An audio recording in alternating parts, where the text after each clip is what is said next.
TIFU eating Wingstop after Null the night before Easter. I guess technically this was yesterday, last night, but oh, am I feeling the foo this morning. So, yesterday I tried Null again for the first time in like 5 years with my spouse. Dunno what spurred it, but it was my sudden idea in the heat of the moment, and all was, mostly, fine besides the normal soreness.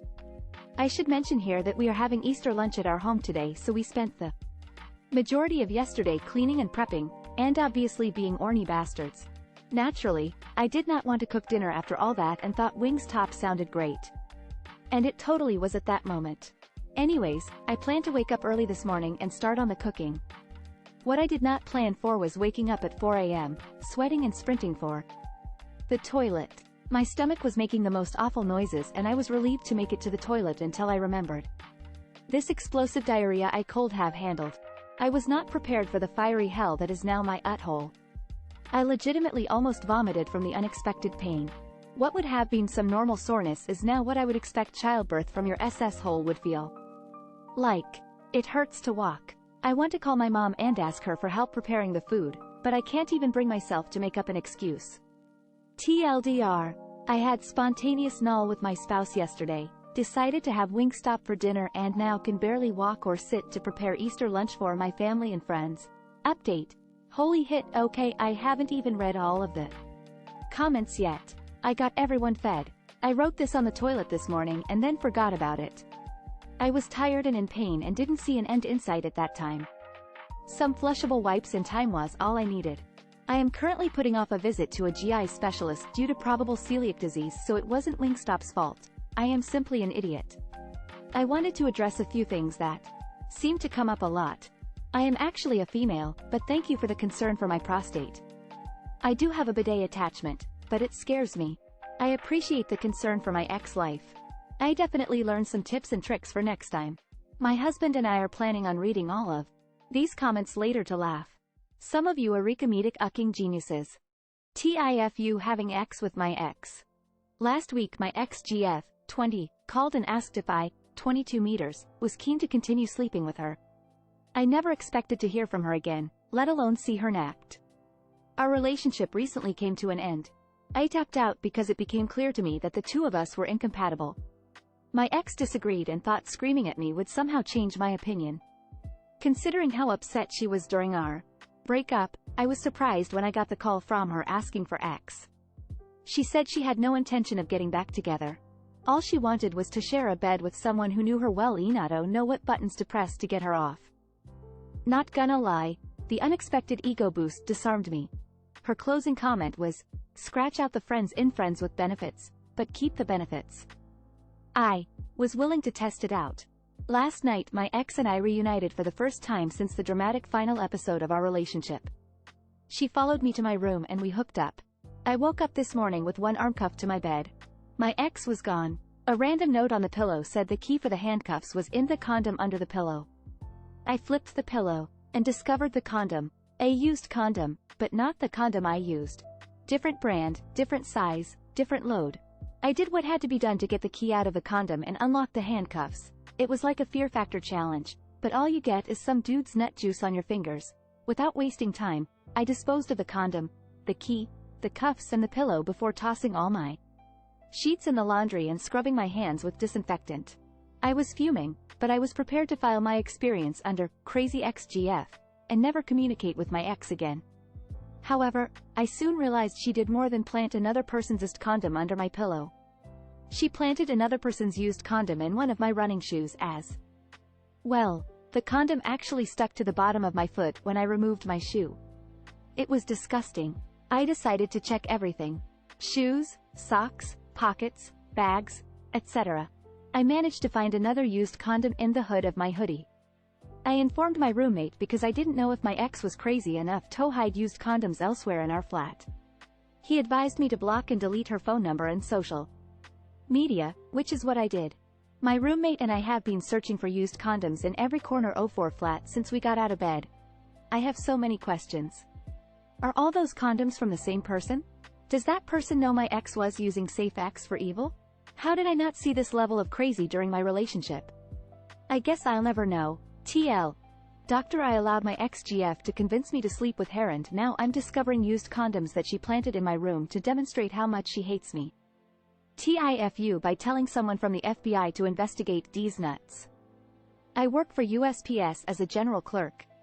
My job involves mostly receiving and paying invoices for contracted vehicle repair work. I got a call that went as follows. Me. City, vehicle maintenance. This is me caller, with a heavy Hindi accent. Hello. This is Alex from the FBI.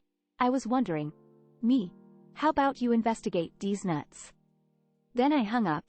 It was such an obvious scam I didn't want to deal with it. USPS has its own investigative law enforcement service, so even if there was something I wouldn't be dealing with the FBI. A few minutes late, my boss walks into my office and asks me why I told the guy investigating contractor fraud to investigate my alls. My coworker had been the point of contact for Alex. My coworker is on vacation, so all his calls come to me. The FBI is working with the Postal Inspection Service because this particular contractor had done work for multiple government agencies. To make it worse, Alex is coming to the office to take a look at some paperwork. The only empty desk in the place is the spare one in my office, and he's going to be here for multiple days. TLDR, FBI called. I thought it was a scam and was rude. It was not. TIFU by being deaf in a bathroom. This happened pre-pandemic, back when working in an office was the norm, but it occurred to me this morning you might get a laugh from it. I used to work in this 4-floor office building, home to about 1,000 people, with a large bathroom on the east and west ends of each floor. I mostly kept to myself in the office, aside from a couple friends. One day, I had to go pee. I walked to the bathroom. In my peripheral vision, I noticed a man walking behind me, so I casually held the door open for him, but without really looking at him. Not even really holding it, just an extra shove so it stays open longer. You all know the move. I walked up to one of the urinals. They were all open, I just grabbed a random one. The man behind me did not go to the urinals. He did not go to a stall. He did not go to a sink. He just stood behind me, weirdly close. I felt very uncomfortable, but didn't say anything. He continued to just stand there the entire time I was being uncomfortably close. I started to think, I am in trouble, and I mentally prepared myself for a confrontation or even a physical fight. I finished my business and I flushed the urinal. The water filled up the urinal, but it didn't go down. Whatever. I wheeled around to be like, WTF is your problem, man? And I saw the man had on a uniform for a plumbing company. Behind him on the floor was his toolbox. He was there to fix the urinal that wasn't flushing. Theon I had just taken a big ISS into that was now not going down. He looked sad. It is now that you might think, that's that guy's own fault for not stopping you. He should have said something when he was standing behind you. Why didn't he say something? So I remind you what the title of this post is.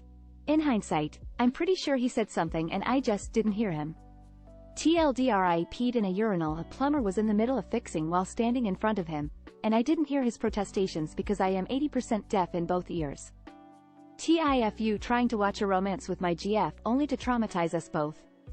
Last night my GF and I sat down to watch a movie. I asked what she was in the mood for, and she said, something touching and sweet. Well, there's a movie I've wanted to watch since I saw the trailer. An A24 joint. But the kicker was that I had seen so many women's dating profiles over the years saying they're looking for their lobster. So let's take this opportunity to watch the 2015 film The Lobster.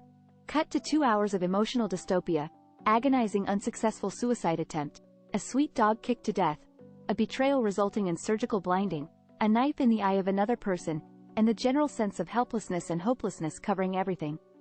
Afterward, after sitting in silence for several minutes, I turned to ask her why the hell women liked this movie. I explained the lobster thing, and she explained that it's actually a Friends reference. TLDR. Showed my girlfriend the horribly bleak dark comedy The Lobster in an attempt to give her a sweet romantic story. TIFU by telling a guy the first always check him out. I just got home from work today and spotted a contractor working on my apartment building. This is the second time I've seen him around here, and last time I thought he looked familiar. So tonight I asked him what his name was, because I work in a pharmacy and I wondered if he was one of our patients. Turned out he is one of the regulars. I told him my name and said, I'm always checking you out. He replied, yeah, same here. I meant, I'm the cashier always checking out, ringing up his prescriptions for him. But now he thinks I was shitting on him, and he is likely to follow suit next time I see him at the pharmacy. Oh rap. TLDR, I ran into a customer outside of work. Told him I always check him out. He said same, but I meant ringing up his purchases.